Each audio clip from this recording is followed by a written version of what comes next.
Muito bem. Sejam bem-vindos ao Saber Direito Responde. Eu sou o professor José Humberto, eu sou professor universitário e advogado e estamos aqui hoje com as acadêmicas Amanda, Carolina e Karen para responder dúvidas quanto às aulas que envolvem o tema Direito do Trabalho, Acidente do Trabalho. Vamos começar com as perguntas. Por favor, Amanda. Professor, eu gostaria de saber se mesmo quando a empresa não age com culpa, há necessidade dela indenizar o empregado que sofreu um dano? Perfeito. É possível sim. Uma empresa que, muito embora não tenha participado diretamente do acidente do trabalho, que seja responsabilizada por ela. Ela pode responder independentemente da ocorrência de culpa, diante da circunstância da adoção da teoria da responsabilidade objetiva. Quando uma empresa que atua numa atividade em que a sua atividade por si só representa risco acentuado aos empregados, necessariamente, em quaisquer eventuais acidentes que ali aconteçam, esta empresa poderá ser responsabilizada por força do artigo 927, parágrafo único do Código Civil. Professor, os sucessores do empregado podem ajuizar ação de indenização por danos morais e materiais em caso de acidente de trabalho? Carolina, certamente que podem. Quando nós falamos em ações acidentárias, nós temos a questão do dano material e a questão do dano moral a serem debatidas aqui. Neste caso, quando há um acidente em que ocorre o falecimento do empregado, os seus sucessores podem, eventualmente, ingressar com a reclamação trabalhista, postulando este pensionamento mensal vitalício, que não poderá ser pago de uma só vez, diferentemente do que pode acontecer em casos quando o empregado sobrevive ao acidente. E com relação ao dano moral, nós temos a questão daquilo que nós denominamos simplesmente de dano moral reflexo ou dano moral ricochete, em que, evidentemente, a família sofre a perda do seu membro e eles podem sim postular indenização por danos morais decorrentes do óbito deste empregado. Professor, qual o prazo para o empregado requerer a justiça caso ele fique inválido em um acidente de trabalho? Muito bem, Karen. Se nós tivermos uma situação em que o empregado fique inválido no acidente de trabalho, evidentemente que em decorrência do acidente ele terá se aposentado por invalidez. E a aposentadoria por invalidez, naturalmente, ela provoca aquilo que nós denominamos de suspensão do contrato de trabalho. Então, o contrato fica suspenso. Então, nós temos um termo ACO desse prazo prescricional para o exercício do direito desta ação.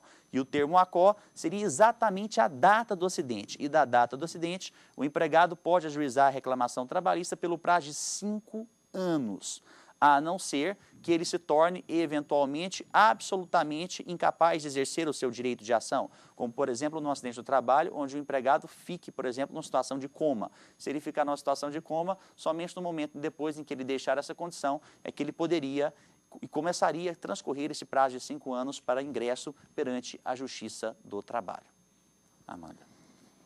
Eu gostaria de saber qual a diferença entre responsabilidade objetiva e responsabilidade subjetiva. Muito bem. A teoria da responsabilidade subjetiva é aquela que pressupõe a existência do dano. Além da existência do dano, nós temos o nexo causal entre o dano e a prestação de serviço. E além do nexo causal entre o dano e a prestação de serviço, Amanda, nós temos a situação da culpa do empregador. Quando eu falo em responsabilidade subjetiva ou aquiliana, pressupõe que o empregador tenha incorrido em culpa na ocorrência do acidente, seja por imperícia, seja por negligência, seja por imprudência, mas há uma culpa do empregador, seja por ausência de fornecimento do EPI adequado, seja por ausência de assegurar o efetivo uso desse EPI, seja por falta de treinamento técnico necessário para os seus empregados. Em quaisquer dessas circunstâncias, vai estar configurada a culpa do empregador e necessariamente teoria da responsabilidade subjetiva. Por sua vez, a teoria da responsabilidade objetiva já é situação distinta. Em casos de atividade de extremo risco, o empregador vai responder objetivamente pelos danos causados, independentemente da ocorrência de culpa. Basta a ocorrência do dano. Neste caso, o empregador, então, responde pela ocorrência de culpa exatamente em função do princípio da alteridade, onde ele assume os riscos do empreendimento no qual ele está dirigindo. É por esse motivo. Carolina? Professor, quando saber se o acidente de trabalho será causa de interrupção ou suspensão? Muito bem. Quando ocorre um acidente do trabalho, de qualquer forma, pode ser que o empregado venha se afastar do serviço ou não. Se ele não se afastar do serviço, evidentemente, pode ser um acidente de trabalho simples, às vezes a pessoa se corta com uma faca na hora de estar cortando, por exemplo, um tomate, uma carne, alguma coisa assim, no preparo de alimentos, um corte pequeno, então ele pode voltar imediatamente ao trabalho, é uma mera interrupção que ele vai lá, faz um curativo, alguma coisa assim, volta ao serviço. Mas existem acidentes do trabalho mais graves que eventualmente levam o empregado a se afastar da relação de emprego em caráter temporário. Nessas situações, quando ele se afasta, os 15 primeiros dias são custeados pelo empregador. E nós falamos como o empregador está pagando o salário nesses 15 primeiros dias, seria hipótese de interrupção do contrato de trabalho. Ao passo que a partir do 16º ele já sai pelo chamado auxílio-doença acidentário. E quando ele sai pelo auxílio-doença acidentário, quem passa a pagar estes valores ao empregado será a Previdência Social, através de seu benefício próprio que se chama auxílio-doença acidentário. Karen? Nos casos de excesso de trabalho em que o empregado fique com tendinite, qual a indenização que ele irá receber nesse caso? Muito bem. A tendinite, também conhecida como, pode gerar também síndrome do túnel do carpo ou outras doenças que são conhecidas como doenças profissionais, Karen. Essas doenças profissionais, elas são desencadeadas em função do trabalho que é realizado. Elas são naturais do trabalho e aparecem com o decurso do tempo. Essa situação leva o empregado a postular tanto indenização por danos materiais quanto morais e estéticos. Quando eu falo em indenização por danos materiais, eu estou fazendo ilação à redução da capacidade laboral, porque esse trabalhador não vai poder voltar, muito provavelmente, a trabalhar naquela função que trabalhava anteriormente. Situações que acontecem, por exemplo, com digitadores, pessoas que trabalham na área de empacotamento e selagem de alimentos, que fazem movimentos repetitivos, e isso gera situação que a pessoa naturalmente vai acabar desenvolvendo alguma patologia. E dano material envolve tanto esse pensionamento por redução da capacidade laboral, quanto o seguro-saúde decorrente desse tratamento, as despesas de tratamento e o seguro-saúde para o resto da vida dessa pessoa. Então, essa pessoa pode postular seguro-saúde, despesas de tratamento, como despesas cirúrgicas, e danos morais, evidentemente, e danos estéticos, principalmente o dano estético, porque quem sofre tendinite, principalmente síndrome do túnel do carpo, para melhorar a dor, acaba fazendo uma cirurgia em suas mãos. E normalmente, quando se faz uma cirurgia, fica aquela marca da cicatriz cirúrgica, logo acima aqui da região do pulso, entre a mão e o pulso aqui. E normalmente isso acaba sendo indenizável, porque muito embora não fique visível para as pessoas, a gente sabe que quando esses empregados vão participar da entrevista de nova admissão de emprego, normalmente o entrevistador adota uma conduta imprudente, que é chegar para o candidato ao emprego e falar assim: mostre as suas mãos, faça assim com as mãos. Então, os empregados chegam lá, na hora da entrevista, faz assim, ele acaba vendo a cicatriz cirúrgica e acaba deixando de contratar o empregado, porque ele já foi vítima de uma patologia. Então, ele fica com medo, receio de contratar e não contrata. Mas esse tipo de pergunta e esse tipo de comportamento por parte de entrevistadores também gera dano moral, porque isso tem caráter discriminatório no ato da contratação. Amanda. Professor, existem requisitos próprios para a configuração da responsabilidade civil? Requisitos específicos? Temos sim. Os requisitos específicos para a configuração da responsabilidade civil são basicamente 3. A ocorrência do dano, o nexo causal entre o dano e a prestação de serviço. Esse é muito importante, esse lime, e esse lime normalmente ele fica evidenciado muito naturalmente quando o empregador ou o empregado ou mesmo o sindicato emitem a CAT, que é o documento que é conhecido como Comunicado de Acidente do Trabalho. Então, a emissão da CAT, mas você pode fazer essa prova por meio de outras provas, como, por exemplo, provas testemunhais da ocorrência do acidente, bem como a situação que nós temos envolvendo a questão de prontuários médicos, de atendimentos do SAMU, por exemplo, que fazem atendimentos em loco, então acabam provando a ocorrência do local de trabalho e a prestação de serviço com acidente de trabalho. E, por último, na responsabilidade subjetiva, nós temos a exigência da prova desta culpa. É preciso que o reclamante prove a culpa do empregador na ocorrência do acidente para que este possa vir a ser responsabilizado. Muito bem, nós estamos aí com o nosso tempo esgotado, mas nós vamos para um breve intervalo e voltamos daqui a pouco.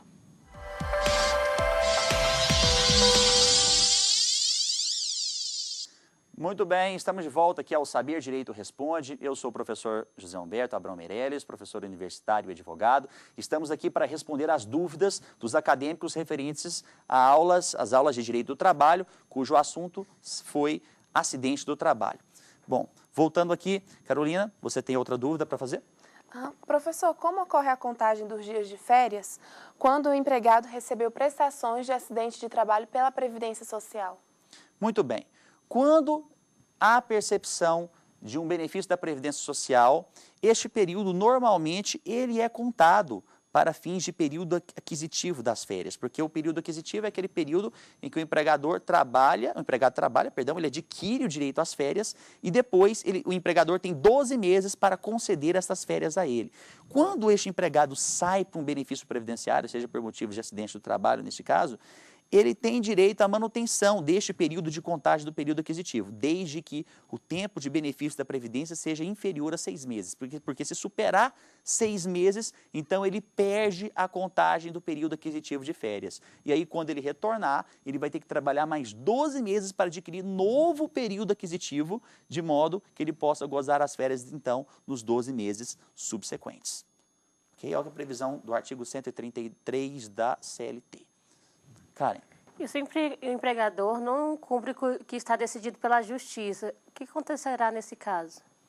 Quando o empregador não cumpre um acordo que foi homologado mediante decisão judicial, naturalmente, as varas do trabalho costumam atribuir um valor a título de multa.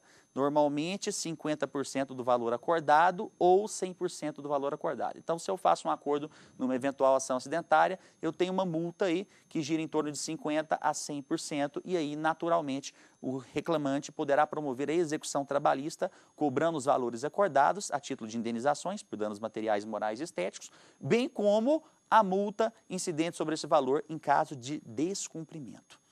Ok? Amanda? Professor, existe a possibilidade de uma responsabilidade criminal diante de um acidente do trabalho?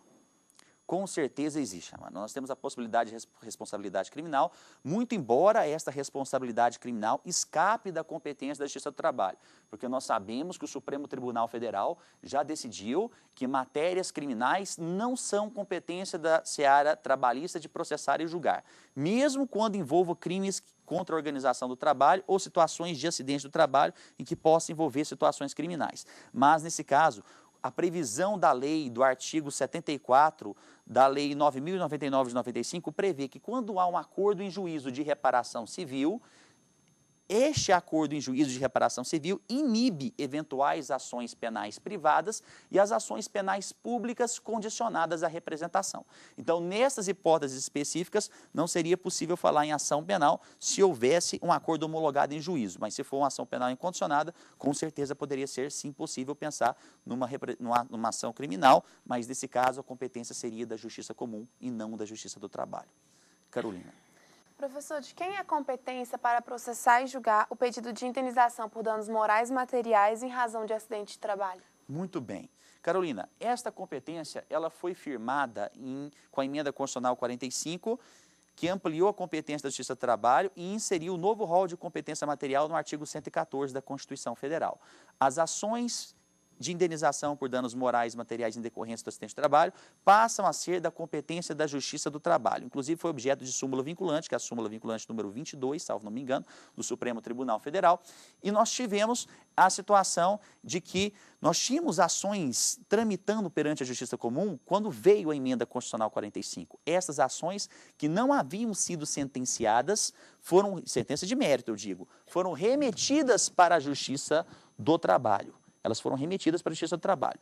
E as ações que já haviam sido sentenciadas sobre ações acidentárias permaneceram na Justiça Comum. Então, elas tramitam lá, até hoje, na Justiça Comum, ao passo que aquelas que não haviam sido sentenciadas foram encaminhadas para a Justiça do Trabalho. Então, nós temos na Justiça do Trabalho as ações ajuizadas perante a Justiça do Trabalho, pós-emenda constitucional número 45, não é? Que ampliou a competência do artigo 114 da Constituição, e temos ações anteriores que não haviam sido sentenciadas no primeiro grau de jurisdição. Essas aí também foram remetidas para a Justiça do Trabalho, por força não só da súmula vinculante, mas também, salvo me engano, o STJ tinha uma súmula neste mesmo sentido, tá? Que deveria se mandar para a Justiça do Trabalho, a partir do momento em que as sentenças não haviam sido sentenciadas, contrariando, inclusive, disposição específica lá do artigo 87 do Código de Processo Civil, que prevê a perpetuar jurisdições no momento em que a ação é proposta. Mas no próprio artigo 87 tem a exceção, se houver modificação da competência material, que foi o caso em tela com relação às ações acidentárias. Karen? E no caso em que o pai sofre um acidente de trabalho, e como ele vai pagar a pensão alimentícia dos seus filhos? Se um pai sofre acidente do trabalho, como ele vai pagar a pensão alimentícia dos seus filhos? Muito bem. Essa é uma situação muito importante, porque o pai, normalmente, ele é o provedor da família. Ele é o ponto de referência da família. Ele é aquela situação onde os demais membros da família vão sentir a segurança e vão acabar se escorando nele nesse aspecto. Ele é o pilar da família nesse ponto, porque ele provê o sustento da família. E aí, ele se vê vítima de um acidente do trabalho. Evidentemente, quando ele é vítima do acidente do trabalho, ele vai estar afastado pelo auxílio-doença, ele acaba se afastando pelo auxílio-doença acidentário, então ele vai ter condições de manter o pagamento da pensão, já que ele vai estar recebendo aí benefício da Previdência Social. Mas ainda assim, se for situação onde há redução salarial muito grande por parte da situação dele, ele pode pedir o revisionamento, a revisional desta pensão alimentícia, mas perante a Justiça Comum. E aí ele junta dos documentos comprobatórios que ele sofreu acidente de trabalho, onde ele pode ter a redução dessa pensão para valores mais razoáveis enquanto ele estiver nessa condição de tratamento, evidentemente. Amanda. Professor, a obrigação de reparar os danos causados, ela pode ser solidária entre a empresa contratante e a empresa contratada para a prestação de serviços? Muito bem. Nos casos dos tomadores de serviço, nós já tivemos uma escassez muito grande, nós temos até hoje uma escassez muito grande de legislação no Brasil acerca de terceirização. Então, nós temos com certeza a invocação de um princípio que nós trazemos do direito espanhol, que é o princípio da renidá, aquisição de trabalho por força alheia. Ora, é responsável por pagar os direitos trabalhistas aquele que se beneficia da prestação de serviço. E a única exceção a essa regra seria a terceirização, que é um tomador que se beneficia, mas quem está pagando o salário dele é quem está terceirizando o serviço. Mas na hipótese da ocorrência de acidente do trabalho, tanto o tomador quanto o terceirizante, eles acabam sendo responsáveis para, solidariamente inclusive, para indenizar esses danos materiais, morais e estéticos em decorrência do acidente do trabalho. Este tem sido o posicionamento majoritaríssimo, praticamente unânime dos tribunais brasileiros, inclusive do próprio Tribunal Superior do Trabalho. Muito bem.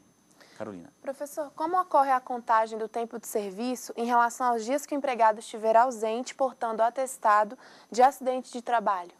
Muito bem. Quem sofre acidente do trabalho, Carolina, está afastado pelo benefício previdenciário do auxílio-doença acidentário. E muito embora esteja afastado e com contrato de trabalho suspenso, porque a suspensão contratual significa dizer o empregado não trabalha e não recebe o salário, porque quem vai pagar o salário vai ser a Previdência Social. Então cessam as obrigações salariais para o empregador, mas fica para ele uma última obrigação salarial, a contagem de tempo de serviço com relação a quem sofre acidente do trabalho.